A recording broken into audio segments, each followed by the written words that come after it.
can't see anybody. We'll put it down there. Come on. Yeah, sure. Okay, ladies and gentlemen, we have the 2019 Heineken Cup champions Saracens in the room. Director of Rugby Mark McCall, Heineken Man of the Match Bard Barritt, who also becomes only the second captain in history to lift the trophy for 3 times, and Owen Farrell. So again, looking for the mics, please. First questions.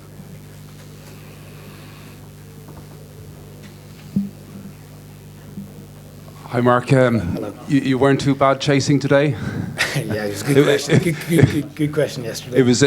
That was a crucial period though before half time. Yeah, to be 10-0 down against a side of the quality of Leinster is obviously not the greatest position to be in, and then to lose marrow to the sin bin around that time as well.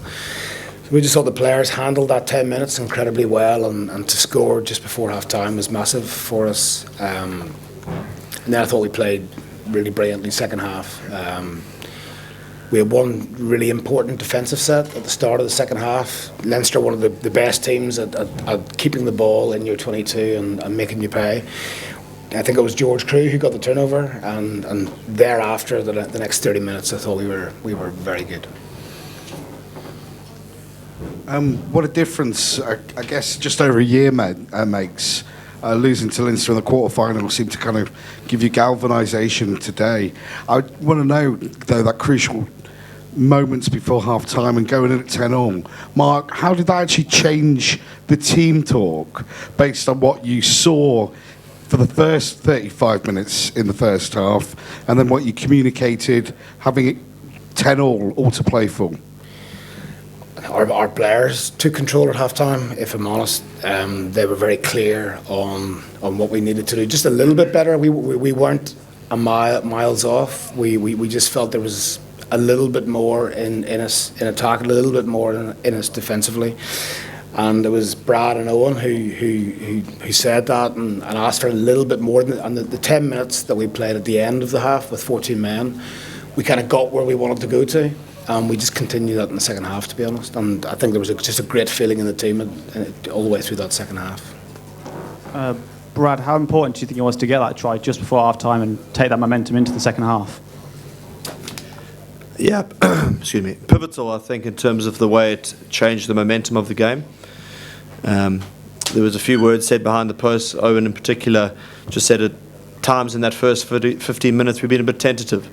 And we hadn't quite been ourselves, and it was almost like the Marrow yellow card released us and allowed us to play our game. And it's just pleasing when you can have a reaction. And I can't speak highly enough for the leaders around me, but more importantly the way and the team responded to these key messages, because a message is only as good as the guys who follow it. And today they were phenomenal.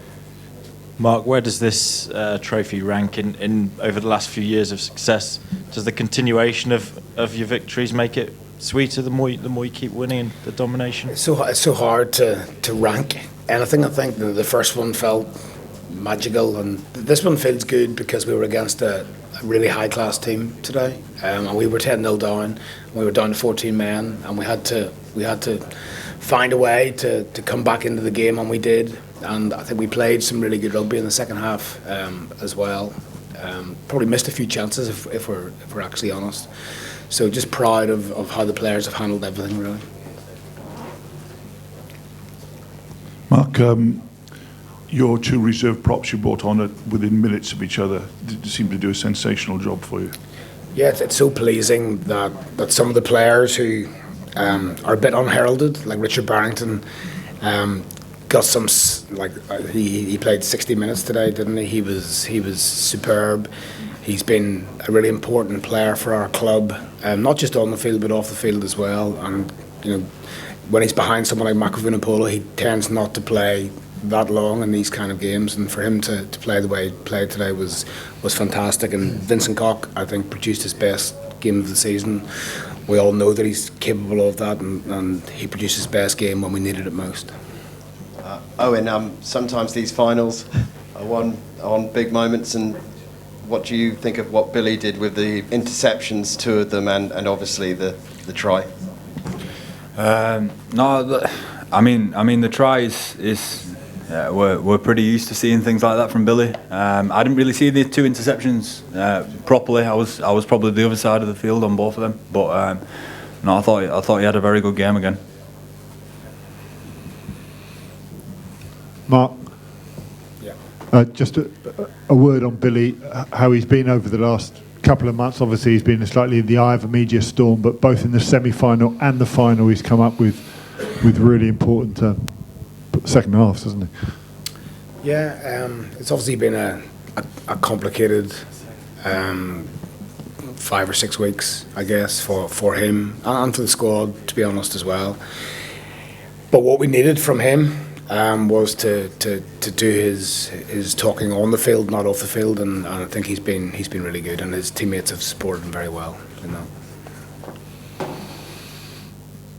Owen, did you see any parallels with the game of the Aviva Ireland-England in terms of an English team overpowering and being utterly dominant against an Irish team?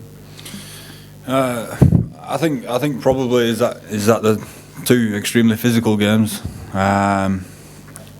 Probably played in a different way, but I think that would be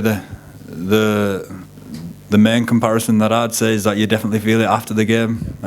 You definitely know you've been in a tough game, and even this one a test match like game, and that's definitely how we feel after this one as well. Mark, if you could just give a quick word on Brad to your right as man of the match, and also to Alex Good as European Player of the Year, is now officially confirmed. I'm so chuffed that Brad was made man of the match, because he deserved to be the man of the match, and sometimes players like Brad don't get the headlines they deserve. He's a magnificent captain for our club. In games like these games, he's as tough as they come, and the way he defended today, the way he set targets today was inspirational. And Alex as well as Alex, I didn't know that. That's great news, and he's had another phenomenal season, been good all the way through, so thoroughly deserved. Mark, is there any early indication of the injuries picked up today? You lost. Mako's was a hamstring injury, so too early to say. I'm not sure what TT Lamosatelli's injury was, and hopefully Billy's is quite minor. So no major concerns about anything? I don't know enough yet, probably, to be accurate in that. Brad, apparently Newcastle's quite a good place for a night out. Do you think you guys will be able to have a bit of a party tonight? Owen shaking his head. I probably read something earlier in the week, and it was probably one of the first times I really agreed with James Haskell. And he said, looking back on his career, he said he didn't enjoy it enough, and I think we'll take that message to heart now. And sadly, my wife and son couldn't make it, so I've got no reason not to be able to. I'm in. Yeah. We're both in a similar boat, so one thing is for sure, we're going to really enjoy it tonight. Any more questions for Saracens? Thanks, everyone. Thanks, Thank you very much. Congratulations.